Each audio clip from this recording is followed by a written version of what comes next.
Hello students, today we are going to discuss the linear transformation. So what is the linear transformation? Let V and W are two vector spaces over the same field. This is an important point. Same field, say F. Then a function t from V to W is said to be a linear transformation or linear map from V to W, that is t is from V to W, and defined as if t time c alpha plus beta is equal to c time t alpha plus t beta for every alpha beta belongs to V and C belongs to the field F. ये बहुत important है, for every alpha beta. ठीक, तो इसको बोलते हैं अगर कोई फंक्शन जो वेक्टर स्पेस V से W के ऊपर है जो इस कंडीशन को फुलफ़िल करता है, that is called the linear transformation और लीनियर मैप. इसका मतलब ये है कि अगर हम यहाँ पे देखें कि हमारे पास ये V है और ये एक W है, ये वेक्टर स्पेस V है, ये W है, तो यहाँ पे एक एलिमेंट हमने अल्फ़ा ले लिया और एक बीटा ले लिया. इसकी इमेज जो हमने दिखाई ये यहाँ पे हमको T अल्फ़ा हो गई और यहाँ पे ये T बीटा हो गई. ठीक है, ओवर द सेम फील्ड. तो C अगर हमको यहाँ मिल रहा है तो C हमें यहाँ भी मिलेगा. अगर C यहाँ मिल रहा है इसकी फील्ड में तो C हमको यहाँ भी मिलेगा. तो ये कहते हैं कि अगर हम यहाँ पे इस वेक्टर स्पेस में ये ऑपरेशन लगा के C अल्फ़ा प्लस बीटा एक एलिमेंट V का ही बना ले, तो इसकी जो लीनियर इसका जो मैपिंग होगी T, वो हो जाएगी C of alpha plus beta, जो कि बिल्कुल उसी के बराबर होगी कि अगर हम जो अल्फ़ा की इमेज T अल्फ़ा, बीटा की इमेज T बीटा है, तो उसमें अगर हम इधर के वेक्टर में C से मल्टीप्लाई करें और ऐड कर दे तो ये इमेज इसके बराबर होगी. इसको बोलते लीनियर ट्रांसफॉर्मेशन. ठीक है, आइए इस पर एक क्वेश्चन कर लेते हैं और इसको थोड़ा सा समझ लेते हैं.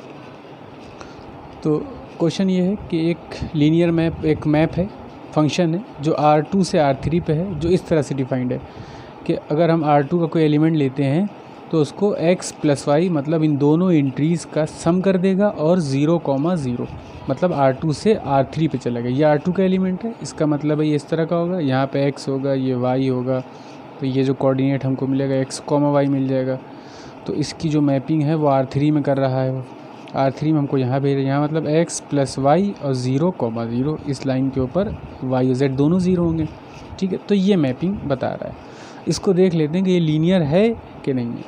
चलिए, तो वही हम लीनियरिटी की प्रॉपर्टी अप्लाई करें कि अगर दो वेक्टर हम ले लें R2 के, let alpha comma beta belongs to R2, this implies alpha is equal to x1 comma y1, beta is equal to x2 comma y2, and let C जो स्केलर है वो आ रहा है हमारे पास R से, इसकी फील्ड R है.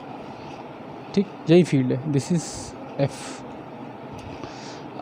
C जो है वो R से आ रहा है, ये C है. तो अब हम देखें कि ये लीनियर है कि नहीं. तो C अल्फ़ा प्लस बीटा को चेक कर ले. दिस इम्प्लाइज T टाइम ये आ जाएगा C अल्फ़ा हमारे पास x1 कॉमा y1 है प्लस x2 कॉमा y2 है. तो हमको पता है कि ये वेक्टर है, ये स्केलर है. तो स्केलर से वेक्टर का मल्टीप्लिकेशन हम जानते हैं कि वो हर एंट्री पे मल्टीप्लाई हो जाता है. t time c x1 comma c y1 ये वेक्टर हो गया, प्लस x2 कॉमा y2. अच्छा, अब ये दोनों वेक्टर हैं, इन दोनों वेक्टर को हम जानते हैं वेक्टर्स का जो एडिशन होता है तो एंट्री वाइज होता है. मतलब फर्स्ट एंट्री से ऐड हो जाएगी, सेकंड एंट्री से, एंड सो ऑन. तो this is equal to T time c x1 plus x2 comma c y1 plus y2, दोनों वेक्टर ऐड हो गए. अब हमको पता है कि ये एक एलिमेंट है, इसको अगर हम देखें तो कैपिटल X लिखा है, ये दूसरा एलिमेंट है कैपिटल Y लिखा है. ठीक है, तो दोनों ही, और ये दोनों ही फील्ड के एलिमेंट होंगे. जो वेक्टर बनाने के लिए, एक वेक्टर बनाने के लिए जो रॉ मटेरियल आता है वो फील्ड से आता है. तो हम लोग इसको, आइए अब हम यहाँ पे T की डेफिनेशन अप्लाई करते हैं. T की डेफिनेशन क्या है, जब T R2 से R3 पे जाता है तो वो दोनों एंट्रीज़ को ऐड कर देगा, वो पहली एंट्री बन जाएगी और बाकी 0,0. तो हमारे पास पहली एंट्री है, दूसरी एंट्री है। This is equal to Cx1 plus x2 plus Cy1 plus y2 comma 0 comma 0। ये R3 का एलिमेंट है, पहली first entry, second entry, third entry. This can be written as Cx1 plus Cy1 comma 0 comma 0 plus x2 plus y2 comma 0 comma 0। हमको पता है हम यहाँ से वापस भी जा सकते हैं। अगर हम इनको ऐड करें, दोनों R3 के एलिमेंट है, वेक्टर हैं, तो अगर हम इनको ऐड करेंगे तो ये पहली एंट्री से ऐड होगी तो पहली एंट्री मिल जाएगी। 0 प्लस 0 0, 0 प्लस 0 0। ठीक है, अब आइए हम यहाँ से वापस t की डेफिनेशन लगा ले कि ये अगर लिखा है तो इसका मतलब क्या हो गया, this plus this comma 0 comma 0। तो ये R2 में जब जाएगा तो ये पहली एंट्री बन जाएगी, ये दूसरी एंट्री बन जाएगी।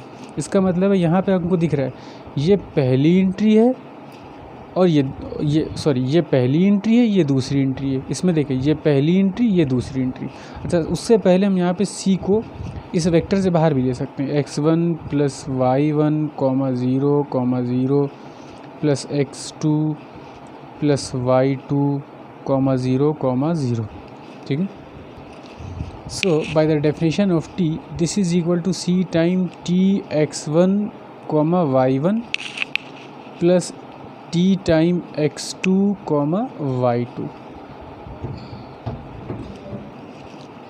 ये हमारे पास अल्फ़ा लिखा है और ये बीटा लिखा है। This is equal to C T alpha plus T beta. This implies t is linear transformation. ठीक है, इसके कुछ और एग्जाम्पल देखते हैं। Zero transformation, it is denoted by this zero cap.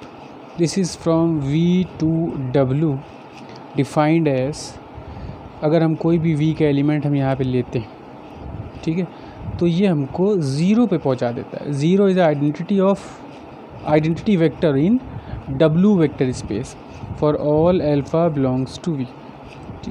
ये हो गया हमारा ज़ीरो ट्रांसफॉर्मेशन। आइए देखिए कि क्या ये लीनियर है कि नहीं है। तो let alpha beta belongs to V and C belongs to the field F। तो transformation C alpha plus beta, zero transformation of C alpha plus beta, this is equal to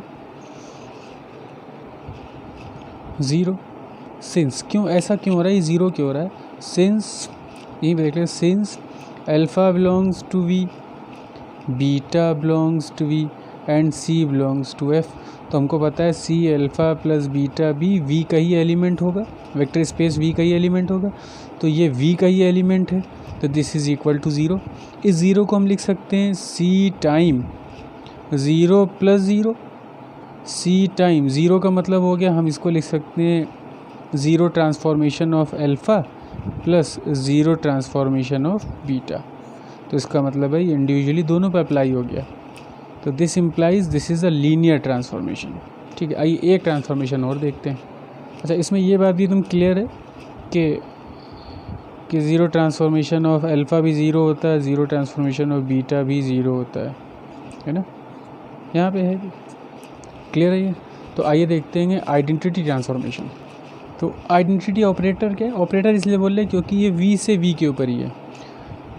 एक वेक्टर स्पेस V है over the field F, let be the vector space, then the operator from V to V such that defined as identity the transformation of alpha, this is equal to alpha for all alpha belongs to V। ठीक है, तो आइए देखते हैं कि ये linear transformation है कि नहीं है। तो उसके लिए लेट अल्फ़ा और बीटा दो V के एलिमेंट ले लिया हमने and C belongs to the field F। This implies C alpha plus beta, ये भी V का ही एलिमेंट होगा। This implies identity transform of C alpha beta, this is equal to C alpha plus beta. क्यों?